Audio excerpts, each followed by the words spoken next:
Hi, welcome to the Property Show. I'm Jayashree Kurup. I'm editor MBTV. And today we're talking about, should you as a retail investor be looking at commercial investments in property? And we have a very distinguished panel here. I've got Santosh from Anarock, Bani from ATS, Shashank from Paramount, and let's get the conversation rolling. Santosh, should I go back to residential or should I switch my investments to commercial? So Jayashree, Indian real estate comprises of around 80% is residential and 20% is commercial.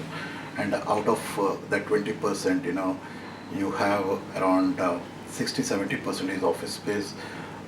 Balance 15% is retail and 10 to 15% is your industrial and logistics. So when you look at the commercial space, in the last 8-9 years after the global financial crisis, the office sector has really behaved well in India because of the global companies coming into India. And there has been a huge amount of offtake or absorption in the commercial real estate. Last year it was around 34 million square feet absorption, and there's a 37 million square feet of supply came into the market. So, and that trend will continue for the next 3 to 4 years. Though in the next 2 to 3 years, you will see there's a lot of supply coming into the market. The research says that the supply which is going to come up in next 3 years going to be around 70 to 80 million square feet every year. Okay. So when you look at the trend, what we have seen in the last 3 to 4 years, the offtake and the supply, the same trend may not be there in the next 3-4 years. So which will result in a kind of a correction in the rental. In some of the market, definitely, and there will be some oversupplied market, which will definitely going to impact the rentals in some in commercial market. Just to answer your query, in the last 6-7 years, residential sector has really experienced a bad weather, I would say, which really resulted in not significant return or appreciation to the investors who have invested in residential sector vis-a-vis the commercial sector. So the recent trend definitely is, and attractive is the commercial sector, which the investors or the customers would like to invest in commercial sector. But having said that, commercial sector or the commercial assets does not come so cheap. You need to have a reasonably good buffer to invest in as compared to the residential sector. Because when you are going for a smaller shops, definitely those will come with a lot of risk as compared to the grade A office spaces.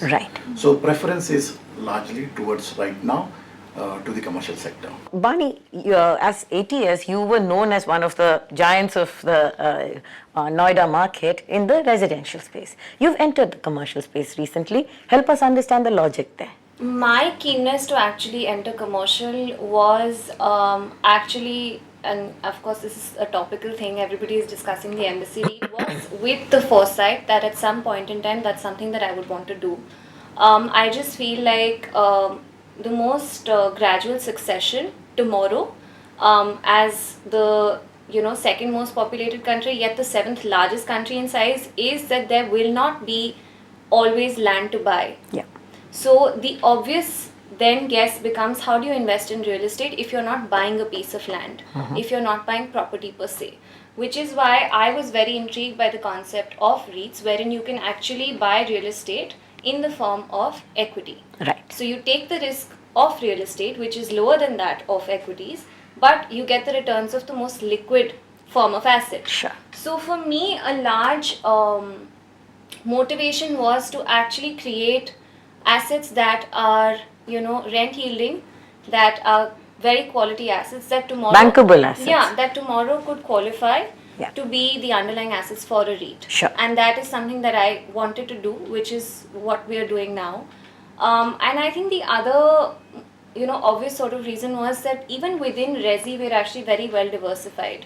At ATS, we have like low cost, we have affordable, we have boutique, we have luxury also. I just feel like it was important to diversify in terms of commercial and retail as well. because even when you're making a commercial asset, the process is much easier than actually making a residential building. Okay. It's less cumbersome because it's a straight jacketed building. It doesn't require as much. The fit outs are done by the tenants if it is that you're leasing the asset.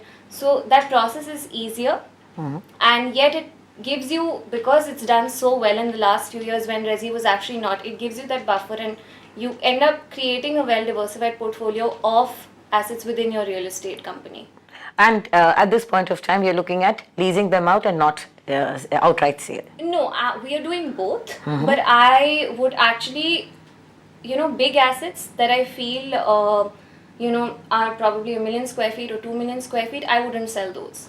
I would keep them, I would lease them, and I would patiently wait till they actually get to a point that I either want them to qualify as assets for a REIT that we might come out with, or eventually sell the entire unit as itself at Right. a much greater valuation than what I would accomplish today by just selling individual units. Shashank, before we go on, help us understand, why did your group venture into commercial, and what is going to be your model? We saw there is a space, there is a market area that need to be captured for good commercial.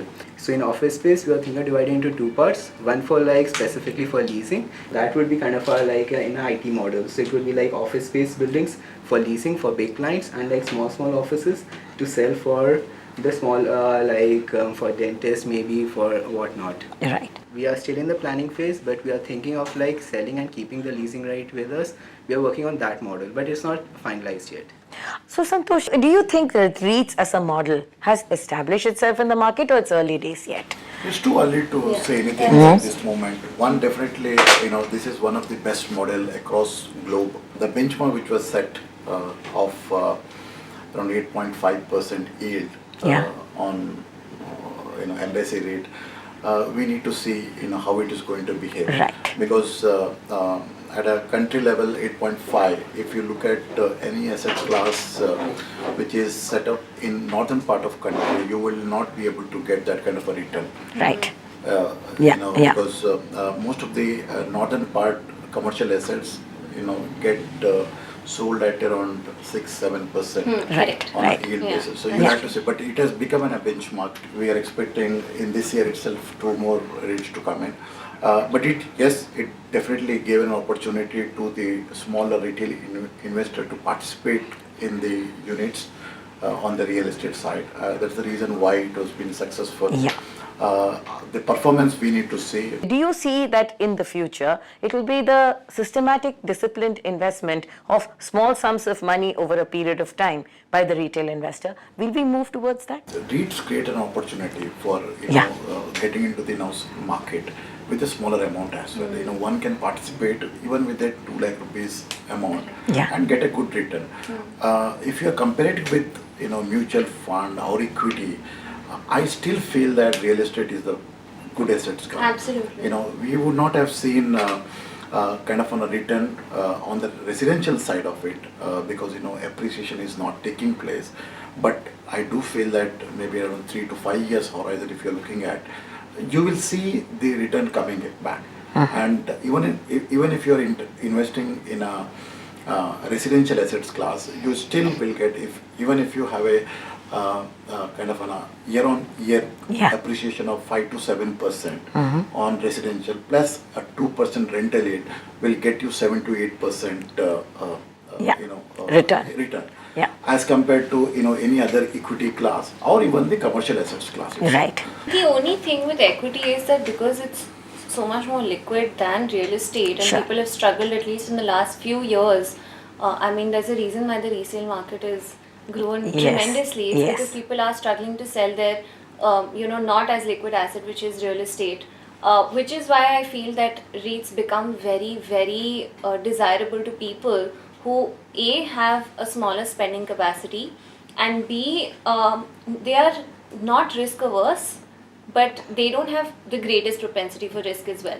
So the whole format of a REIT is that, okay, I'm actually investing in equity, which is the highest return asset class. So it's usually bonds, real estate, equity, but I'm still taking the risk of real estate, which is a little lesser. So I think I'll be safer here.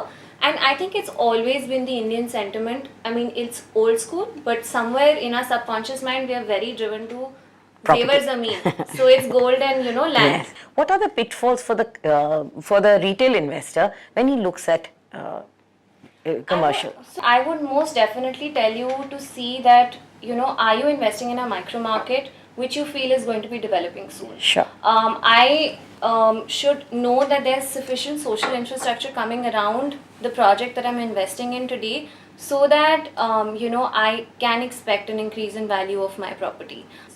Shashank, give me 4 or 5 pointers that you would give to the retail investor.